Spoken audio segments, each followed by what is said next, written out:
اللہ الرحمن الرحیم۔ سورہ فاتحہ کے بعد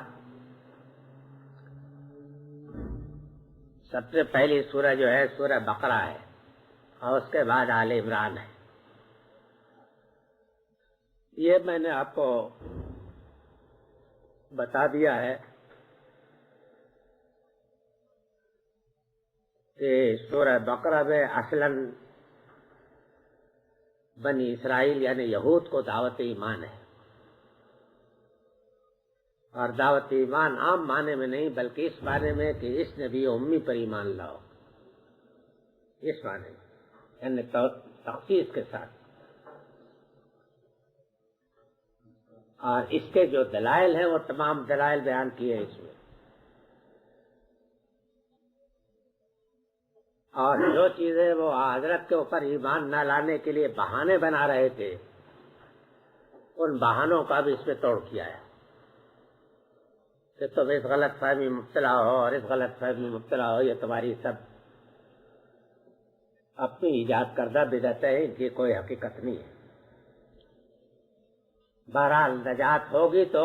اس نبی امی پر ایمان لانے میں ہوگی، ورنہ تمہارا ایمان نہ تورات پر معتبر ہے، نہ موسیٰ پر معتبر ہے، اور نہ اور نبیوں پر معتبر ہے، نہ کسی پر معتبر نہیں، اسی پر ایمان ہے۔ اس میں یہ دعوت ہے، اور اس میں ان کے تمام فرد قراردار جرم بھی بیان کیے ہیں کہ تم اپنے آپ کو اپنے منہ میاں مٹھو جو بنے ہو اور یہ سمجھتے ہو کہ تم خدا کے بڑے برگزیدہ امت ہو، اور تمہارے لیے کسی اور نبی پر ایمان لانا ضروری نہیں ہے، کسی غیر اسرائیلی نبی پر، اور یہ کہ تمہیں دوزخ کی آگ نہیں چھوئے گی، اس طرح کے جو تم نے بنا رکھے تماشے، یہ سب بالکل تمہارے من گھڑت ہے، اس کو قرآن سے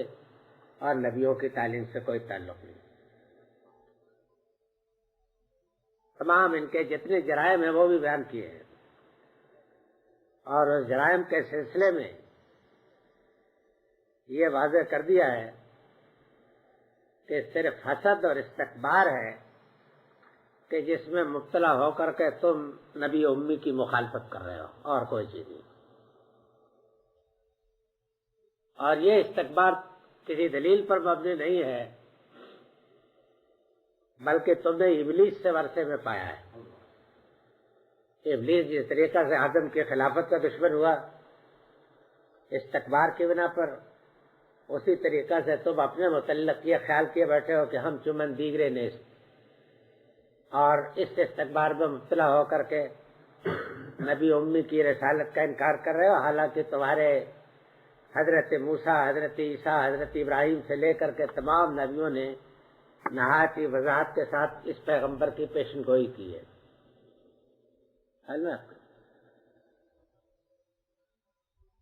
اب اس کے بعد یہ واضح کر دیا ہے کہ تم ہرگز اللہ تعالیٰ کی اس عظیم امانت کے اہل نہیں ہو، یعنی جو امانت امامت کی تمہیں دی گئی تھی اس کے تم اہل نہیں ہو،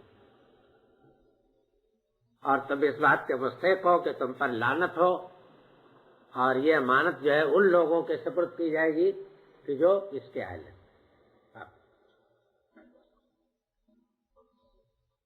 اس میں بنی اسماعیل کو بھی خطاب کیا ہے کہ تم پرائے شگون پر ناک نہ کٹواؤ۔ بنی اسرائیل جو تمہاری پیٹھ ٹھوک رہے ہیں تو اس لیے نہیں کہ تمہاری خیر خواہی میں، بلکہ وہ یہ چاہتے ہیں کہ جس طریقہ سے وہ اس پیغمبر کی ہدایت سے محروم رہے تم بھی محروم رہو، اس لیے ان کو ڈر ہے کہ اگر تم نے یہ دعوت قبول کر لی تو پچھلے نبیوں کی پیشن گوئی کے مطابق تمام دنیا کی سعادت اور قیادت اسی قوم کو حاصل ہوگی۔ یہ ہے نا پیشن گوئیوں میں، تو تم جو ہے یہود کی چکمے میں نہ ہو، تم اس نبی امی کی قدر کرو۔ یہ وہی نبی ہے کہ جس کے لیے حضرت ابراہیم نے دعا کی تھی کہ ربنا وابعث رسولا منہم یتلو علیہم آیاتہ ویزکیہم ویعلمہم الکتاب والحکمہ وان کانوا من قبل فی ضلال مبین۔ تو تم اپنے جد امجد کی پیش گوئی کے لحاظ سے اگر وہ اپنے نبیوں کی پیش گوئی کے علی الرغم اس سے فرار اختیار کر رہے ہیں، کیا ان کی شامت ہے وہ جس کوچے میں بھٹکنا چاہتے بھٹکنے دو، لیکن تم اس نبی امی کی قدر کرو۔ اور اس کے بعد یہ ہے کہ اس دور میں جو احکام وہ اس امت کو ہے نا، امت محمد کو دینے تھے، اس دور میں جو دینے تھے وہ بیان ہوئے، سمجھ گا۔ اور جگہ جگہ تنبیہ بھی کی ہے کہ یہود کو یہ حکم دیا گیا تھا، لیکن اس میں انہوں نے یہ بگاڑا اور اس میں یہ فساد کیا، یہ فساد کیا۔ تم پوری ہوشیاری کے ساتھ اس کے اوپر عمل کرنا، سمجھا۔ تو اس کے معنی یہ ہے کہ اس میں پہلی چیز تو یہ بیان ہوئی کہ وہی یہود کو معزول کیا گیا اور وہ ملعون ہوئے، سمجھا۔ اور دوسری چیز یہ بھی بیان کی گئی ہے کہ بنی اسرائیل کو اللہ تعالیٰ نے اب منتخب کیا، اس لیے شامزدہ ہوں گے ان میں سے وہ لوگ کہ جو اس نبی امی کی مخالفت کریں گے، سمجھا۔ انہیں چاہیے کہ وہ ساتھ دے اور اس برکتوں میں سے فائدہ اٹھائے اس کی، اور اگر نہیں کچھ لوگ نالائق ایسے ثابت ہوں گے تو اپنی نالائقی کی سزا بھگتیں کہ بہرحال اب تو اللہ کا فیصلہ یہ ہے، ہو چکا، سمجھا۔ تو گویا اس کے معنی یہ ہیں کہ اس میں اصل دعوت تو بنی اسرائیل کو ہے کہ ایمان لانا ہے تو لاؤ، ورنہ یہ ہے کہ اب تمہارے اوپر لعنت کا وقت آ گیا اور فیصلہ ہو جائے گا۔ اور ضمن بنی اسماعیل کو متنبہ کیا ہے کہ تم یہود کے چکمے میں نہ آؤ، بلکہ اس دعوت کو قبول کر کے اس کے ذریعے سے جو سرفرازی دنیا و آخرت میں ملنے والی ہے اس کو حاصل کرو، سمجھا۔ اور اس دور میں جو احکام امت محمد صلی اللہ علیہ وسلم کے لیے نازل ہونے تھے وہ احکام بھی بیان ہوئے۔ اور اس کے بعد آخر میں ایسی دعا پر ختم ہوئی ہے سورہ کہ جس سے صاف معلوم ہوتا ہے کہ مسلمانوں کو یہ دعا سکھائی گئی ہے کہ اے رب ہمارے اوپر اس طریقے کے بوجھ اور بار نہ ڈالنا جیسا کہ پچھلی امتوں پر بھی ڈالے گئے، اور یہ ہے کہ ہماری کمزوریوں میں ہم کو مدد کرنا، ہم کو سہارا دینا تاکہ ہم اس کے اوپر مستقیم رہیں تیری رحمت کے مجھ پر، سمجھا۔ مجمل طریقے پر یہ سورہ کا مضمون۔ اس سے یہ بات معلوم ہوئی کہ سورہ فاتحہ میں جو صراط مستقیم کے آخر میں دعا ہے نا، سمجھا، کہ ہمیں صراط مستقیم کی ہدایت دے، ان لوگوں کے راستے کی نہیں کہ جو مغضوب ہوئے، اور نہ ان لوگوں کے راستے کی جو گمراہ ہوئی۔ تو سب سے پہلے اس دعا کی قبولیت واضح ہو گئی سورہ بقرہ سے کہ منعم علیہم کا راستہ یہ ہے، اور مغضوب علیہم نے اس راستے کو یوں گم کرنے کی کوشش کی تھی۔ اللہ تعالیٰ نے تمہارے لیے راستہ پھر کھولا ہے، سمجھا۔ تو تم نہایت ہی ہوشیاری کے ساتھ، عزم کے ساتھ اور ثبات قدم کے ساتھ اس راستے کو پر چلنا ہے۔ اب یہ ہے کہ یہ سورہ فاتحہ جو ہے یہ ایک ایسی دعا ہے کہ ہے تو بہرحال اگلے ملتوں میں بھی، لیکن کچھ ترجموں میں اور کچھ تعریفوں میں گم ہو گئی ہے، لیکن نصارہ کیا بھی ہے جس میں وہ دعا مانگتے ہیں کہ اے خداوند ہماری روز کی روٹی ہمیں روز دیا کر، روز کی روٹی ہمیں روز دیا کر۔ تو ان کیا تو روٹی رہ گئی، اب روٹی مانگتے ہیں، لیکن حقیقت میں روٹی تعبیر ہے ہدایت کی، ہدایت کی تعبیر ہے۔ جیسا کہ حضرت مسیح نے فرمایا بھی ہے کہ آدمی اس روٹی سے نہیں جیتا بلکہ اس کلمے سے جیتا ہے جو خداوند کی طرف سے آتا ہے، سمجھ گا۔ اس لیے کہ اصل غذا، اصل طاقت، اصل ثبات قلب، اصل سکینت اور طمانینت جس چیز سے حاصل ہوتی ہے وہ تو اللہ کے ہدایت سے حاصل ہوتی ہے نا۔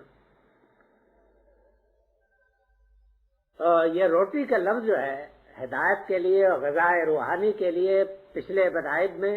یہ استعمال رہا ہے، انہی لفظوں میں بات کہی گئی ہوگی، لیکن بعد کے غبی لوگوں نے اس تعبیر کو نہیں سمجھا، انہوں نے کہا کہ روٹی ہے اور روز کی روٹی مانگنے لگے، اب وہ روٹی پر ان کا مدار ہو گیا،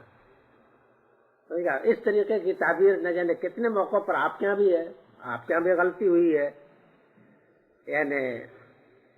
جس استعارے اور تشبیہ سے تعبیر کیا ہے وہ استعارہ اور تشبیہ تو گم ہو گیا ہے، باقی رہ گیا کہ وہ ایک غلط سی چیز جو ہے وہ دماغوں پر حاوی ہو گئی ہے۔ تو بہرحال سورہ بقرہ جو ہے یہ اس میں اصل مضمون یہ ہے، یہ 3 بڑے حصوں میں تقسیم ہے۔ پہلے تو یہ بیان ہوگا کہ اس قرآن پر کون لوگ ایمان لائیں گے اور کون لوگ ایمان نہیں لائیں گے، اور جو لوگ ایمان نہیں لائیں گے ان کا کیا حشر ہونا ہے۔ اس میں پیغمبر صلی اللہ علیہ وسلم کو اصل میں تسکین دی ہے کہ یہ نہ سمجھنا کہ تمہارا کوئی قصور ہے،